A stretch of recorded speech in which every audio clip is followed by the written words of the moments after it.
ఇది రెండవది. ఇంకా మూడవ అంశం గురించి మనం చర్చిస్తున్నాం. మూడవ అంశం ఏంటి? Evolution of spoken Telugu.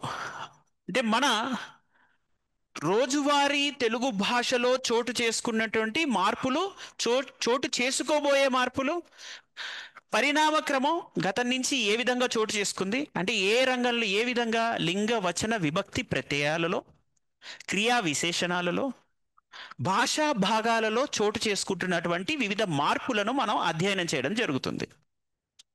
దాన్ని మనం స్పోకెన్ తెలుగు ఎవల్యూషన్ అంటాం.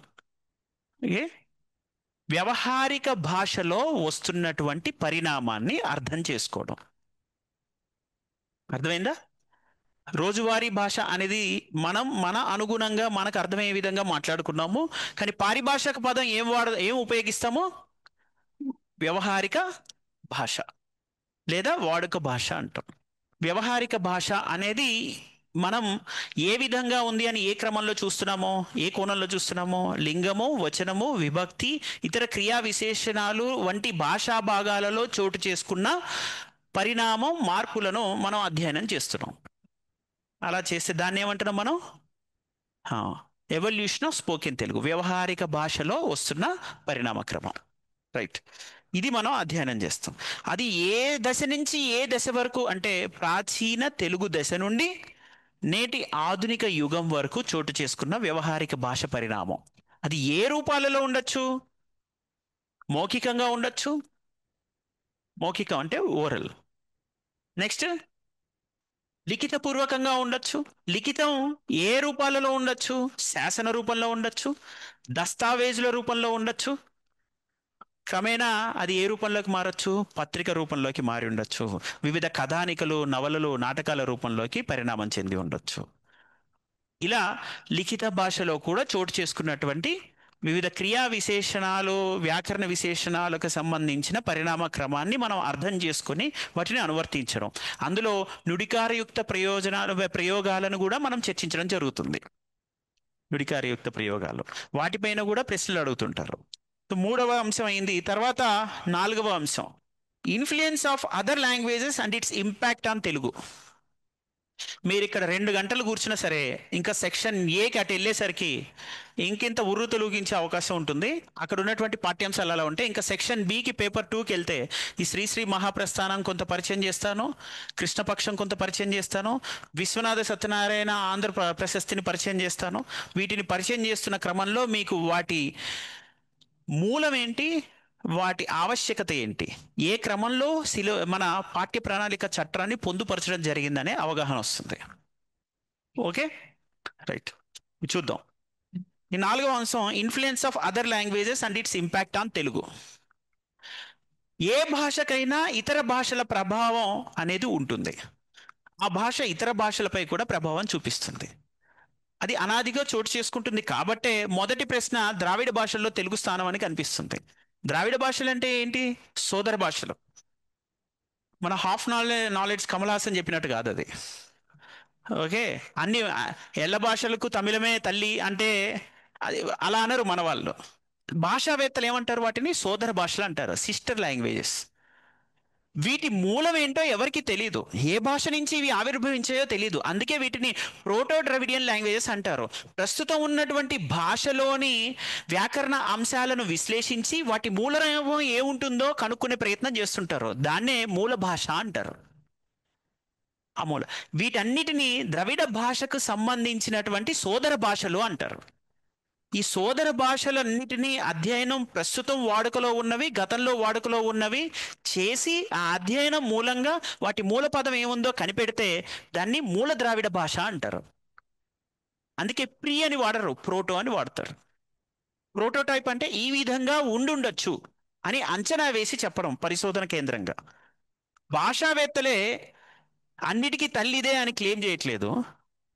వీటి మీద ఏ పరిశోధన చేయలేదు, ఏ పిహెచ్డీలు చేయలేదు. ఓకే, పిహెచ్డీలు ఇంకా వేరే రంగంలో బాగా చేశాడు, కానీ అది చేయని వాడు వచ్చేసి అన్నీ ఇలా మాట్లాడితే న్యాచురల్గా సెంటిమెంట్స్ హట్ అవుతాయి. హట్ అయినా సరే నేను ఇలానే చేస్తా అనే మూర్ఖంగా మాట్లాడుతుంటారు, భాష మీద అవగాహన లేని వాళ్ళు. నిజంగా భాష మీద అవగాహన ఉన్న వాళ్ళు అన్ని భాషలను అర్థం చేసుకోవడం మీద ఆసక్తి అభిరుచి వ్యక్తం చేస్తారు. ఆ భాష ఎలా మాట్లాడుతున్నారే, పులిహారని మనం ఇక్కడ పులిహార అంటున్నాం, అక్కడ చిత్రాన్నం అంటారు. ఎందుకు ఆ పదం వచ్చింది అని ఆలోచన వస్తుంది. మనం దువ్వెన అని వాడుతున్నాం, వాళ్ళు పన్నె అని వాడతారు కళింగాంధ్రలో.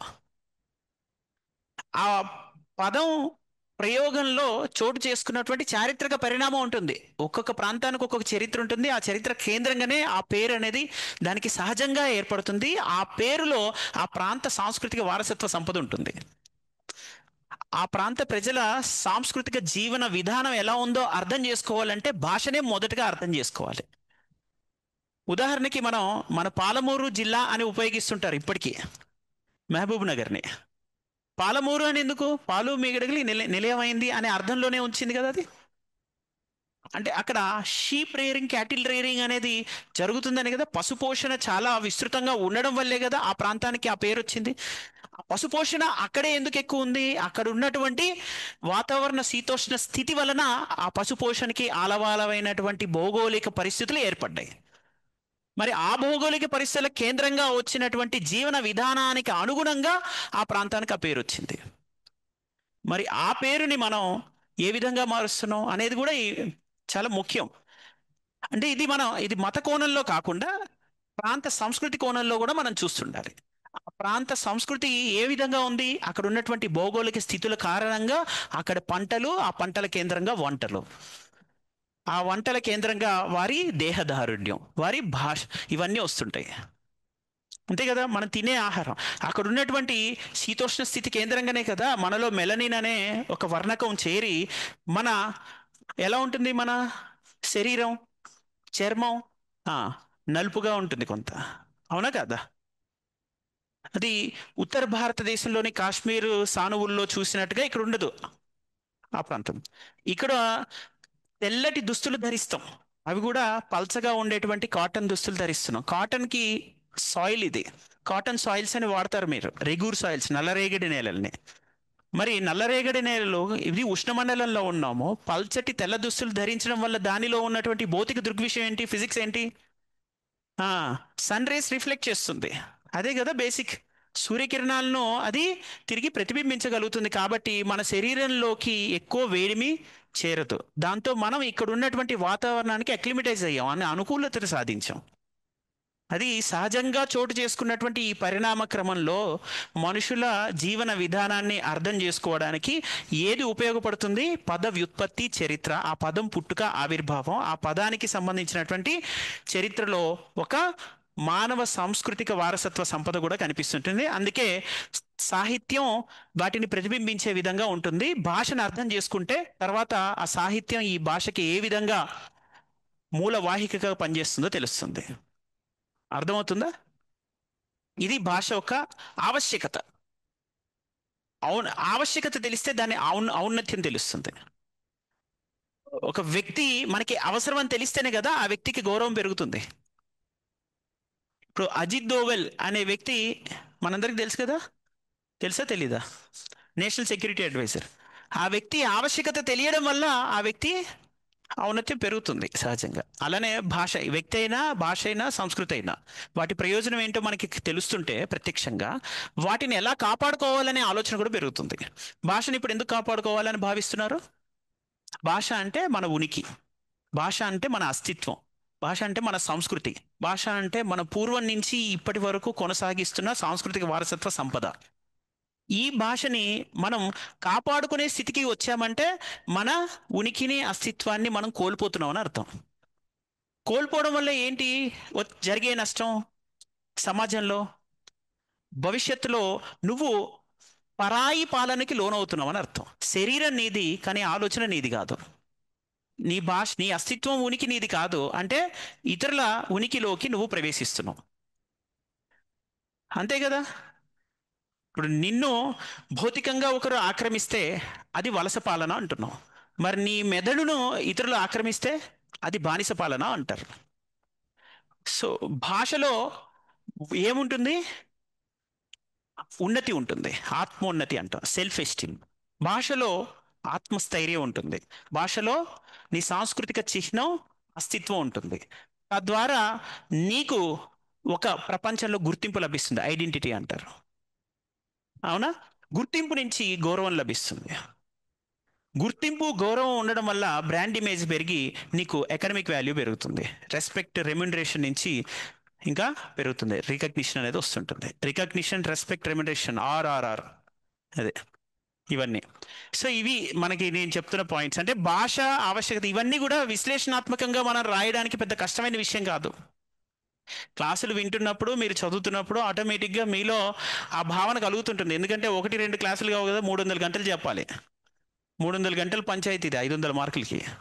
మనం చెప్పాలంటే సహజంగా మీకు ఆ ఆ జ్ఞాన ప్రసరణ జరుగుతూ ఉంటుంది. మీరు వద్దన్నా కూడా నాలో కూడా ఆగదు అది.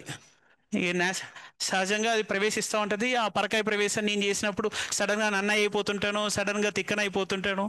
తర్వాత శ్రీశ్రీ ప్రవేశిస్తాడు, ఆవహిస్తాడు. కొద్దిసేపు ఆ కృష్ణశాస్త్రి కృష్ణపక్షంలో ఓలలాడేసిన తర్వాత మళ్ళీ విశ్వనాథ సత్యనారాయణ రాగానే ఆంధ్ర ప్రశస్తి అని రాగానే మన జీవోత్సవ ఆంధ్రజనులని ఊగిపోతుంటాము. అవన్నీ జరిగిపోతుంటాయి. ఆ పరిణామ క్రమంలో మనం కూడా అందరం ఆ సముద్రంలో కొట్టుకుపోతున్నప్పుడు ఆ భాష జ్ఞాన ప్రసరణ జరిగిపోతుంటుంది సహజంగా.